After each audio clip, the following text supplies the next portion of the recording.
Hello मेरे प्यारे बच्चों। तो क्या हाल चाल। आई होप कि आप लोग बहुत ही मस्त होंगे, तंदुरुस्त होंगे और आपकी पढ़ाई भी बहुत ही मस्त चल रही होगी। तो यहाँ पर देखिए, आज हम लोग लेकर आए अनसॉल्व पेपर किसका, भौतिक विज्ञान का। ठीक ना, भौतिक विज्ञान का कौन सा सेट हम करा रहे हैं 2024 का। देखिए कौन सा सेट करा रहे हैं, तो यहाँ पर हम लोग करा रहे हैं आपका सेट नंबर 6 वाला। ठीक ना, ये सेट नंबर 6 की अंतिम वीडियो होगी और इसमें हम लोग कहाँ तक कर चुके हैं सेट नंबर 6 में। उसके बाद हम लोग सेट नंबर 7 करेंगे। ठीक ना, यहाँ पर देखिए इससे प्रश्न नंबर 7 हो चुका है। ठीक है ना, प्रश्न नंबर 7 का अथवा ये हो चुका है। प्रश्न नंबर 8 के आंसर यहाँ से कराना है। ठीक है, यहाँ से कराना है। तो यहाँ पर देखिए सॉल्यूशन के साथ हम आ गए। तो यहाँ पर देखिए प्रश्न है, कह रहा है कि बंधन ऊर्जा प्रति न्यूक्लियन का द्रव्यमान संख्या के साथ परिवर्तन को दर्शाइए दर्शाइए इसके आधार पर निम्नलिखित को स्पष्ट कीजिए। कौन कौन इस स्पष्ट करना, देखिए नाभिकीय विखंडन, नाभिकीय संलयन, नाभिकीय ऊर्जा। ठीक है, ये क्वेश्चन देखिए सेट नंबर 2 में भी है, सेट नंबर 1 में बंधन ऊर्जा पूछा है। सेट नंबर 1 में देखेंगे बंधन ऊर्जा के लिए, सेट नंबर 1 में चलेंगे अभी। और सेट नंबर 2 के लिए इसमें जो आपका ये सब है नाभिकीय विखंडन, ये ऊर्जा के लिए इसमें हम लोग चलेंगे सेट नंबर 2 में। ठीक है, चलिए वहाँ पर चलते हैं, हम लोग देख लेते हैं। तो यहाँ पर देखिए सेट नंबर 1 में हम लोग आ गए। प्रश्न नंबर 3 है, देखिए 3 का क्रम पूछा है, नाभिकीय की द्रव्यमान क्षति एवं बंधन ऊर्जा को परिभाषित कीजिए। तो यहाँ पर देखिए नाभिक की बंधन ऊर्जा यहाँ पर हम लिखे, तो देखिए किसी नाभिक की बंधन ऊर्जा वह बाह्य ऊर्जा है जो नाभिक के न्यूक्लियनों को परस्पर अलग अलग करने के लिए आवश्यक होती है। जो बंधन ऊर्जा होती है, ठीक है, वो क्या होती है कि किसी नाभिक की बंधन ऊर्जा वह बाह्य ऊर्जा होती है जो नाभिक के न्यूक्लियनों को परस्पर अलग अलग करने की आवश्यक होती है। करने के लिए क्या, ये किसी को मतलब अलग अलग करने के लिए, न्यूक्लियनों को अलग अलग करने के लिए बंधन ऊर्जा की आवश्यकता होती है। ठीक है, तो हम लोग आगे चलते हैं। देखिए बंधन ऊर्जा हो गया, ठीक है, लिख लीजिएगा इसको।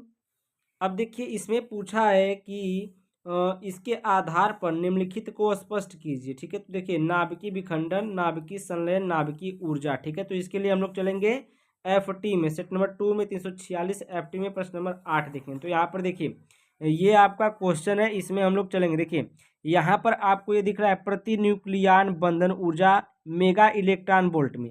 अब हम यहाँ पर आपको समझाने की कोशिश करेंगे और आप लोग समझने की कोशिश करिए। यहाँ पर देखिए, यहाँ पर हाइड्रोजन है, यहाँ पर भी हाइड्रोजन, यहाँ पर हाइड्रोजन 2 है, यहाँ पर हाइड्रोजन 3 है। तो यहाँ पर कि इसकी जो ऊर्जा है, बंधन ऊर्जा यहाँ तक है। ठीक है, यही है, और इसकी बंधन ऊर्जा इससे ज़्यादा है। ठीक है, जो हाइड्रोजन 3 है इसका बंधन ऊर्जा यहाँ पर है।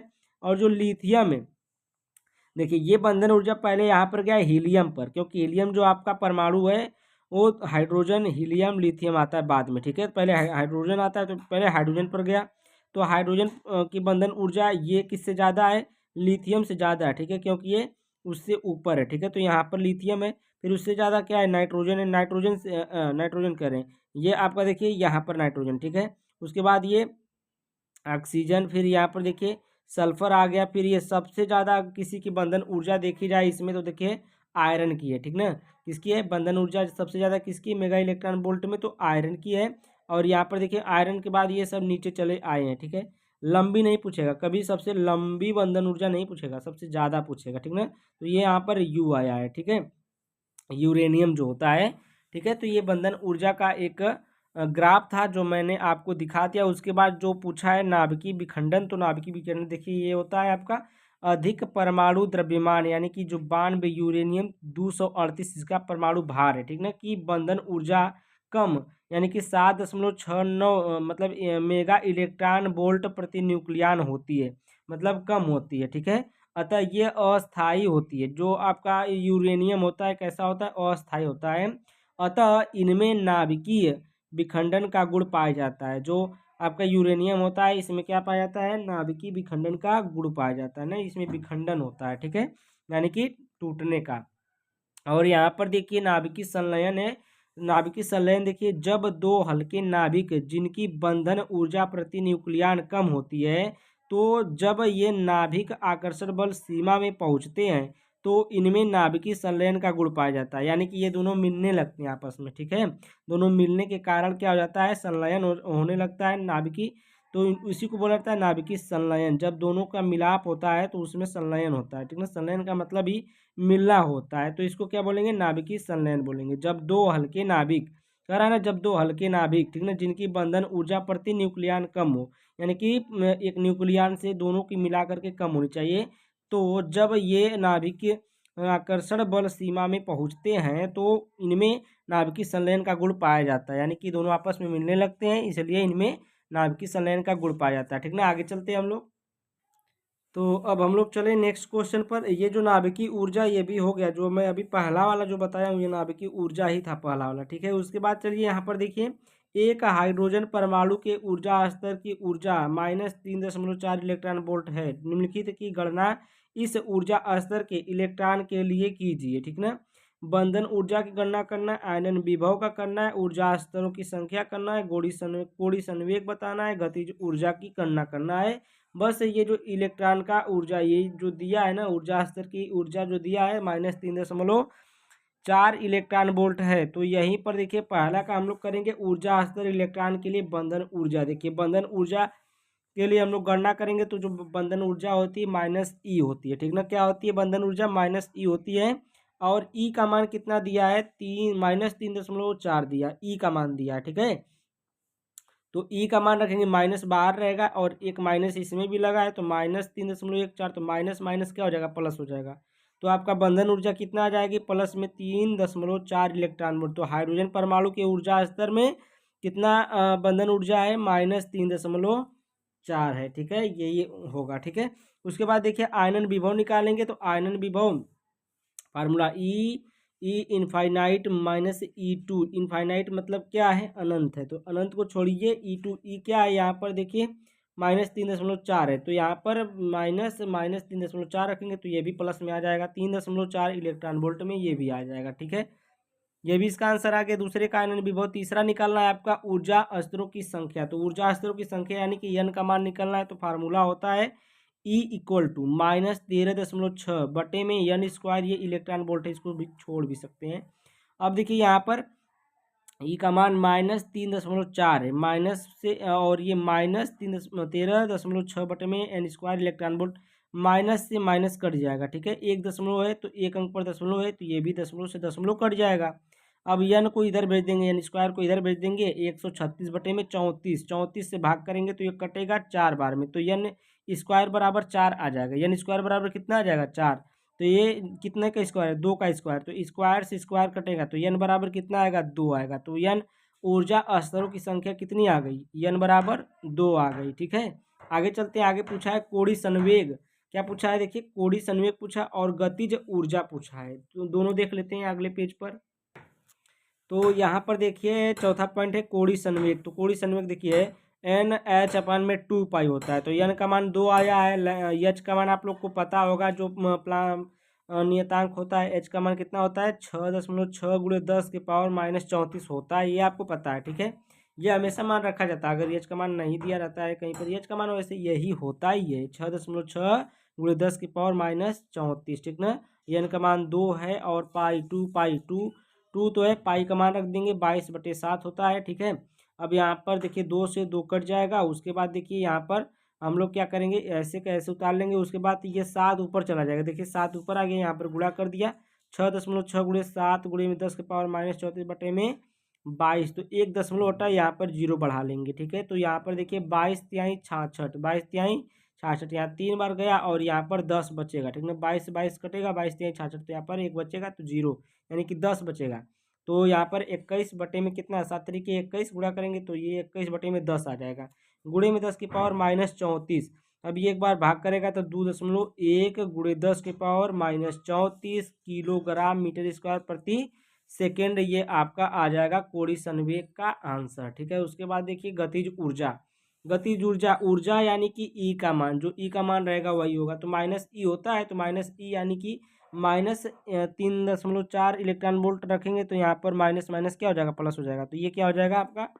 प्लस में आंसर आ जाएगा, +3.4 इलेक्ट्रॉन वोल्ट, ठीक है। प्रश्न नंबर 9 देखिए यहाँ पर। प्रश्न नंबर 9 है, करा कि किसी कुंडली से संबद्ध चुंबकीय फ्लक्स किन कारकों पर निर्भर करता है? प्रेरित विद्युत वाहक बल को निम्नलिखित आधार पर स्पष्ट कीजिए। को कारण बताना है, परिमाण बताना है, दिशा बताना है। देखिए चुंबकीय फ्लक्स पहले हम लोग देख लेते हैं। किसी चुंबकीय क्षेत्र में रखे पृष्ठ के अभिलंबवत होकर गुजरने वाली चुंबकीय बल रेखाओं की संख्या की माप को उस पृष्ठ से बद्ध चुंबकीय फ्लक्स कहते हैं, ठीक ना। उस पृष्ठ से अगर वो बधा हुआ है तो उसको हम लोग क्या बोलेंगे, चुंबकीय फ्लक्स कहेंगे, ठीक है। किसी चुंबकीय क्षेत्र में रखे पृष्ठ के अभिलंबवत होकर गुजरने वाली चुंबकीय बल रेखाओं की संख्या की माप को उस पृष्ठ से बद्ध चुंबकीय फ्लक्स कहते हैं, ठीक है। उसके बाद देखिए चुंबकीय फ्लक्स का ये फार्मूला देख लीजिएगा। चुंबकीय फ्लक्स बराबर होता है B vector B dot vector A, ठीक ना। तो इसको तोड़ेंगे तो ये B dot A cos theta हो जाएगा। तो चुंबकीय फ्लक्स का जो फार्मूला आता है आपका क्या आता है, बी इंटू ए कॉस थीटा, ठीक है। आगे चलते हैं नेक्स्ट पेज पर। अब देखिए कारक पूछा है तो कारक देख लेते हैं। यहाँ पर देखिए चुंबकीय फ्लक्स चुंबकीय क्षेत्र बी, जो आपका चुंबकीय फ्लक्स होता है वो चुंबकीय क्षेत्र बी पर निर्भर करता है, ठीक ना। जो चुंबकीय फ्लक्स होता है किस पर निर्भर करता है, चुंबकीय क्षेत्र बी पर निर्भर करता है। उसके बाद दूसरी पॉइंट है चुंबकीय फ्लक्स क्षेत्रफल सदिश ए, जो क्षेत्रफल सदिश था इस पर वेक्टर लगा था उसको सदिश बोलते हैं हिंदी में, ठीक है। तो चुंबकीय फ्लक्स क्षेत्रफल सदिश ए पर निर्भर करता है। जो चुंबकीय फ्लक्स होता है ये सदिश ए पर भी निर्भर करता है। तीसरी पॉइंट है चुंबकीय फ्लक्स चुंबकीय क्षेत्र व क्षेत्रफल सदिश की दिशा के बीच बने कोण पर निर्भर करता है, ठीक है। बने कोण पर निर्भर करता है, आगे हम लिखे नहीं है, आप लोग लिख लीजिएगा। उसके बाद देखिए कारण पूछा है, कारण क्या है, देखिए फैराडे के प्रथम नियम में कारण स्पष्ट है। फैराडे का प्रथम नियम जो होता है आपका क्या है, जब किसी कुंडली से बद्ध चुंबकीय फ्लक्स के मान में परिवर्तन किया जाता है तो प्रेरित विद्युत वाहक बल उत्पन्न हो जाता है, ठीक है। सिंपल एकदम, मतलब यहाँ पर स्पष्ट हो रहा है कि जब किसी कुंडली से बद्ध चुंबकीय फ्लक्स के अगर मान में परिवर्तन किया जाएगा तो जो प्रेरित विद्युत वाहक बल होगा उसमें भी उत्पन्न हो जाएगा। क्या होगा, उसमें प्रेरित विद्युत वाहक बल उत्पन्न हो जाएगा, ठीक है। तो ये कारण हो गया। परिमाण देखिए, परिमाण ये है, नीचे लिखा है कि फैराडे का द्वितीय नियम प्रेरित विद्युत वाहक बल के परिमाण को दर्शाता है, अर्थात किसी कुंडली का प्रेरित विद्युत वाहक बल फ्लक्स में परिवर्तन की दर के समानुपाती होता है। जो ये देखिए यहाँ पर दर्शा दिए, यहाँ पर बता दिए बहुत ही अच्छे तरीके से, किसी कुंडली का प्रेरित विद्युत वाहक बल फ्लक्स में परिवर्तन की दर के समानुपाती होता है। जो ई फ्लक्स होता है इसमें जो परिवर्तन होगा ना, इसमें जो ये डेल्टा टी लग रहा है, जो परिवर्तन हो रहा है इसमें इसके समानुपाती होता है। ये क्या है, समानुपाती होता है, ठीक है। तो ई समानुपाती डेल्टा ये डेल्टा फाई अपान में डेल्टा टी, ठीक है। और यहाँ पर ई इक्वल टू यहाँ पर के लगा, समानुपाती का चिन्ह हटा, माइनस के डेल्टा फाई अपान में डेल्टा टी, ऋणात्मक देखिए के ऋण इसलिए लिया है जो विद्युत वाहक बल है वह फ्लक्स में परिवर्तन का विरोध करती है, ठीक है। यानी कि जो आपका ये ऋण है इसलिए लिया गया है कि जो विद्युत वाहक बल होता है ना फ्लक्स में क्या करती है, परिवर्तन का विरोध करती है कि परिवर्तन क्यों हो रहा है, परिवर्तन नहीं होना चाहिए उसकी तरफ से। यानी कि सभी पद्धति में अगर के बराबर एक मानते हैं, हम लोग क्या मानते हैं सभी पद्धति में के बराबर क्या मानते हैं, एक मानेंगे, तब यहाँ पर फार्मूला क्या बनेगा, तो E equal to minus delta phi अपन में डेल्टा टी, और यहाँ पर ई इक्वल टू अगर संख्या के लिए निकालेंगे तो यन लगा देंगे संख्या के लिए, तो यन ई इक्वल टू फेरों की संख्या एन डेल्टा फाई अपन में डेल्टा टी, ठीक है। ये मेन इसका फार्मूला बन जाएगा। दिशा देख लीजिए, दिशा भी का बताने के लिए, तो दिशा लेंज का नियम इसको क्या करता है, स्पष्ट करता है, ठीक है। प्रेरित विद्युत वाहक बल की दिशा इस प्रकार होती है, यह उस कारण का विरोध करती है जिससे यह स्वयं उत्पन्न होती है। जो ये प्रेरित विद्युत वाहक बल होती है, दिशा इस प्रकार होती है कि यह उस कारण का विरोध करती है जिससे यह स्वयं उत्पन्न होती है। जो ये प्रेरित विद्युत वाहक बल होती है, जहाँ जहाँ से उत्पन्न होगी, जहाँ से निकलेगी, उसी का क्या करेगी, विरोध करेगी, ठीक है। सिंपल सी बात है। आगे चलते हैं हम लोग। अब देखिए एक क्वेश्चन इसमें बचा है प्रश्न नंबर 9 का, अथवा फिर ये आपका सेट जो सेट 6 होगा खत्म, ठीक है। उसके बाद देखिए सेट नंबर 7 हम लोग कराएंगे, जल्द ही कराएंगे उसको। ट्रांसफार्मर किस सिद्धांत पर कार्य करता है, एकदम सिंपल क्वेश्चन, इसको तो कह देंगे सिर्फ अन्य प्रेरण के सिद्धांत पर, ठीक है। एक आदर्श ट्रांसफार्मर के लिए निम्नलिखित शर्तों का उल्लेख कीजिए। कौन कौन सा, चुंबकीय फ्लक्स का क्षरण, प्राथमिक कुंडली का प्रतिरोध, तीसरा है द्वितीय कुंडली का प्रतिरोध, चौथा है शक्ति का क्षय, ठीक है। तो देखिए यहाँ पर ट्रांसफार्मर किस सिद्धांत पर कार्य करता है, ये आपके वाइबा में भी क्वेश्चन पूछा जा सकता है।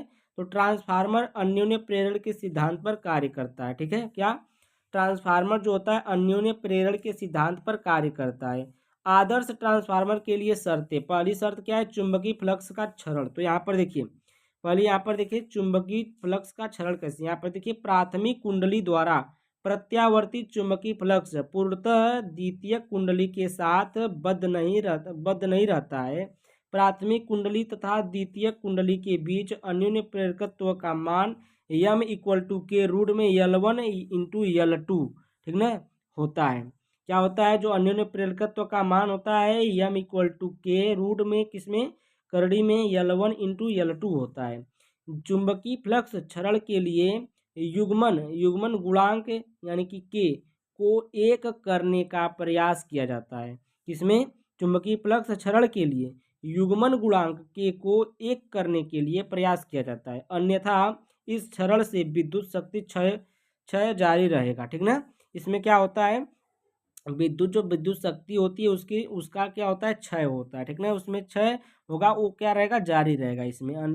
अब आगे देखिए दूसरा है, यहाँ पर पूछा है कि प्राथमिक कुंडली का प्रतिरोध और द्वितीय कुंडली का प्रतिरोध दोनों एक ही में मिला दिए। यहाँ पर देखिए प्राथमिक कुंडली व द्वितीय कुंडली का प्रतिरोध, पहला पॉइंट और दूसरा पॉइंट और तीसरा पॉइंट एक ही में। तो यहाँ पर देखिए एक आदर्श ट्रांसफार्मर के लिए कुंडलियों का प्रतिरोध नगण्य होता है, ठीक ना, जो कुंडली होती है उसका जो प्रतिरोध होगा वो किसके लिए, ट्रांसफार्मर के लिए क्या होगा, नगण्य होता है, ठीक है, तथा अन्य किसी भी प्रकार की ऊर्जा का क्षय नहीं होता है। इसलिए प्राथमिक कुंडली में लगाए गए विभवांतर Vp का मान प्रेरित विद्युत वाहक बल EP के समान होता है, ठीक ना।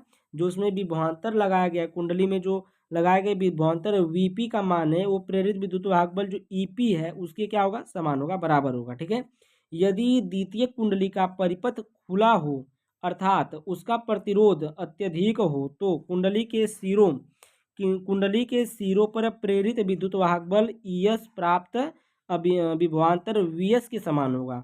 देखिए यहाँ पर क्या कर रहा है कि यदि द्वितीय कुंडली का परिपथ खुला हो अर्थात उसका प्रतिरोध जो अत्यधिक हो तो कुंडली के सिरों पर जो प्रेरित विद्युत वाहक बल होगा जो ES होगा वो विभवांतर जो VS के समान होगा, ठीक है। जैसे यहाँ पर देखिए फार्मूला बना VS upon VP equal to ES upon EP equal to NS upon NP, ठीक है।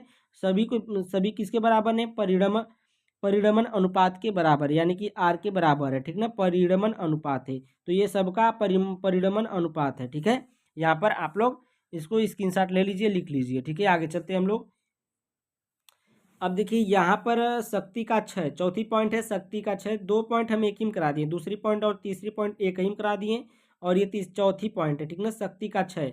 देखिए आदर्श ट्रांसफार्मर के लिए निवेशी शक्ति में किसी प्रकार परिवर्तन नहीं होता है। जो आदर्श ट्रांसफार्मर होता है उसमें जो होता है निवेशी शक्ति होती है उसमें किसी प्रकार का परिवर्तन नहीं होता है, अर्थात द्वितीय कुंडली में शक्ति बराबर प्राथमिक कुंडली में शक्ति, ठीक ना।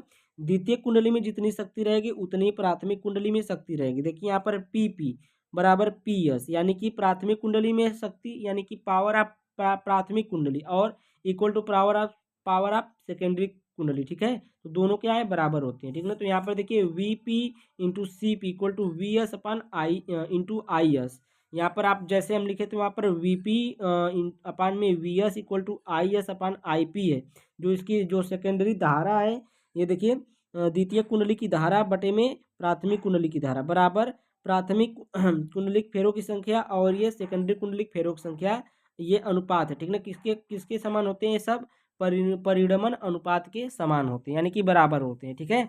तो ये आपका जो सेट नंबर 6 था, ठीक ना, सेट नंबर 6 पूरा कंप्लीट हुआ।